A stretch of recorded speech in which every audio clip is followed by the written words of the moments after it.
नमस्कार दोस्तों, मैं हूं अभिषेक और आप देख रहे हैं about stocks. We talk with stocks, क्योंकि स्टॉक्स बोलते हैं। दोस्तों, भी एक बड़ी खबर निकल कर आ रही है। Security Exchange Board of India के जो चेयरमैन हैं अजय त्यागी जी, उन्होंने एक अभी यहाँ पे स्टेटमेंट दिया है। उनका यह कहना है कि किसी को भी स्मॉल कैप और मिड कैप शेयर को खरीदने के लिए वो बाध्य नहीं कर सकते हैं। जैसा कि दोस्तों आप जानते हैं कि सितंबर महीने की शुरुआत में सेबी की तरफ से एक निर्देश आया था म्यूचुअल फंड कंपनीज को कि उनको अपने लार्ज कैप शेयर से जो हिस्सेदारी है उसे कम करनी चाहिए और लार्ज कैप, मिड कैप और स्मॉल कैप शेयरों में तीनों में प्रत्येक में कम से कम 25% की हिस्सेदारी में उन्हें निवेश करना चाहिए। लेकिन दोस्तों अभी यहाँ पे सेबी की तरफ से एक नया बयान आया है। सेबी की तरफ से जो उनके चेयरमैन है अजय त्यागी जी, उनकी तरफ से बयान आया है कि अभी वो किसी को भी इस तरह से बाध्य नहीं कर सकते हैं कि आपको मिड कैप में और स्मॉल कैप में शेयर खरीदने ही खरीदने हैं। आगे चलते हैं दोस्तों और खबरों को और डिटेल में जानने की, समझने की कोशिश करते हैं। मल्टी कैप म्यूचुअल फंड की जो नई स्कीमें आई थी, उन सब स्कीमों के बीच में जो सेबी के प्रमुख हैं अजय त्यागी जी, उन्होंने अभी ये बात कही है मंगलवार को। दोस्तों ये बात उन्होंने कही है कि बाजार में किसी को भी स्मॉल कैप में या फिर मिड कैप में निवेश करने के लिए वो मजबूर नहीं कर सकते हैं और निवेशक को हमेशा वही निवेश करना चाहिए जो उसके हित में हो, जहाँ पे उसकी इच्छा हो। उन्होंने आगे कहा कि मल्टी कैप म्यूचुअल फंड योजनाओं को अपने नाम के अनुरूप होना चाहिए, यानी कि निवेशकों को योजनाओं के तहत दिए जा रहे निवेश की सही जानकारी होनी चाहिए।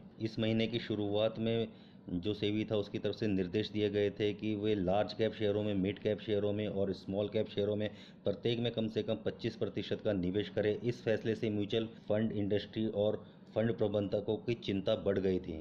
उनकी चिंता दोस्तों इसलिए बढ़ गई थी कि जो स्मॉल कैप शेयर होते हैं उनमें रिस्क ज़्यादा होता है, उनमें रिटर्न नहीं होता है, और जो लार्ज कैप शेयर होते हैं उनमें रिस्क थोड़ा कम होता है। और इसी वजह से म्यूचुअल फंड इंडस्ट्री और उनके प्रबंधकों की जो चिंता थी वो बढ़ गई थी दोस्तों। उस फैसले के बाद अनुमान ये लगाया जा रहा था दोस्तों कि 30,000 से 40,000 करोड़ रुपए लार्ज कैप से निकलकर स्मॉल कैप और मिड कैप की तरफ आएंगे और उससे इन कैपों में बाइंग होती हुई दिखेगी। कुछ एक जो डूबती हुई कंपनियां होंगी वो शायद इससे बच भी पाएंगी। इससे पहले निवेश करने की कोई सीमा नहीं था, जिसकी वजह से जो कंपनियां होती थी, म्यूचुअल फंड कंपनियां होती थी, ये लार्ज कैप स्कीमों में ही अपना इन्वेस्टमेंट करते थे और नाम मात्र के लिए स्मॉल कैप या फिर मिड कैप में इन्वेस्ट करते थे। म्यूचुअल फंड की संस्था एम्फी के वार्षिक साधारण सभा को संबोधित करते हुए त्यागी जी ने यह कहा था कि मल्टी कैप फंड नाम के अनुसार होने चाहिए।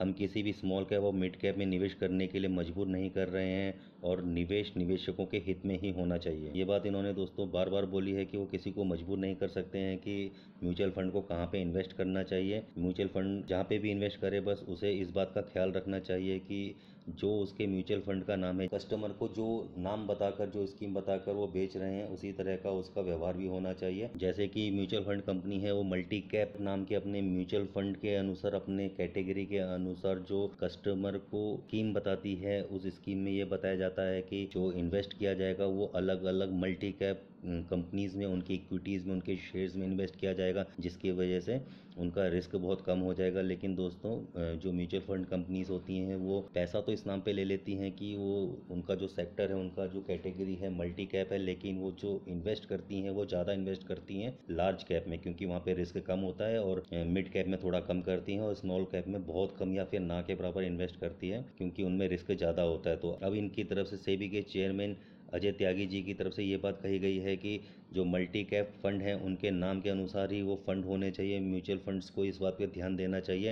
हालांकि हम किसी भी म्यूचुअल फंड को या किसी को भी हम स्मॉल कैप और मिड कैप में ज़बरदस्ती निवेश करने के लिए मजबूर नहीं कर रहे हैं, और जो भी निवेश म्यूचुअल फंड करे वो निवेशकों के हित में ही होना चाहिए। आगे त्यागी जी ने यह कहा है कि म्यूचुअल फंड को यह याद रखना चाहिए कि निवेश और उधार देने में अंतर है। उन्होंने कहा कि म्यूचुअल फंड कोई बैंक नहीं है और उन्हें बैंक की तरह बर्ताव करने की कोशिश नहीं करनी चाहिए तथा निवेशकों के हितों की रक्षा भी करनी चाहिए। आगे अजय त्यागी जी ने यह कहा है कि डेथ म्यूचुअल फंड जो है वो बैंक नहीं है और उन्हें उसकी तरह बर्ताव नहीं करना चाहिए। बाजार के बारे में त्यागी जी ने कहा कि बाजार में जो है वो वॉलेटिलिटी बनी हुई है, अनिश्चितता बनी हुई है। हालांकि आरबीआई और SEBI, Reserve Bank of India और Security Exchange Board of India के कुछ कदमों की वजह से ये जो वॉलेटिलिटी है बाजार की, ये जो अस्थिरता है, ये कम जरूर हुई है। तो दोस्तों इस खबर में इतना ही। बड़ी खबर निकल कर ये आ रही है, security Exchange Board of India के जो चेयरमैन हैं अजय त्यागी जी, उन्होंने ये बोला है कि वो किसी भी म्यूचुअल फंड को स्मॉल कैप या फिर मिड कैप में शेयर खरीदने के लिए बाध्य नहीं कर रहे हैं, लेकिन उन्हें इस बात का ध्यान रखना चाहिए कि वो बैंक नहीं है, उन्हें बैंक की तरह बर्ताव नहीं करना चाहिए और उन्हें हमेशा निवेशकों के हितों की रक्षा करनी चाहिए, उनके हितों के बारे में सोचना चाहिए। और जिस तरह की कैटेगरी में जिस तरह के नाम के म्यूचुअल फंड को वो क्लाइंट्स को बेच रहे हैं या कस्टमर को बता रहे हैं, सुना रहे हैं, समझा रहे हैं, उसी तरह का उसका बर्ताव भी होना चाहिए। अगर कोई मल्टी कैप म्यूचुअल फंड नाम से उनकी स्कीम है म्यूचुअल फंड्स की, तो उन्हें मल्टी कैप में इन्वेस्ट करना चाहिए। लेकिन यहाँ पे वो फिर से ये बात को दोहरा देते हैं कि वो मजबूर नहीं कर रहे हैं किसी भी म्यूचुअल फंड को कि उनको स्मॉल कैप में या फिर मिड कैप में ही इन्वेस्ट करना चाहिए। तो दोस्तों ये बात थोड़ी सी गोल मोल सी भी दिख रही है, लेकिन देखते हैं दोस्तों आगे क्या होता है। फिलहाल तो यहाँ पे जो 30 से 40 हज़ार करोड़ रुपए स्मॉल कैप और मिड कैप में आने के जो एक चांस बन रहे थे वो अभी कम होते हुए दिख रहे हैं। इस खबर में दोस्तों इतना ही, मिलते हैं आपसे दूसरी खबर में, तब तक के लिए गुड बाय। मैं हूं अभिषेक, आप देख रहे थे about stocks, we talk with stocks, क्योंकि स्टॉक्स बोलते हैं।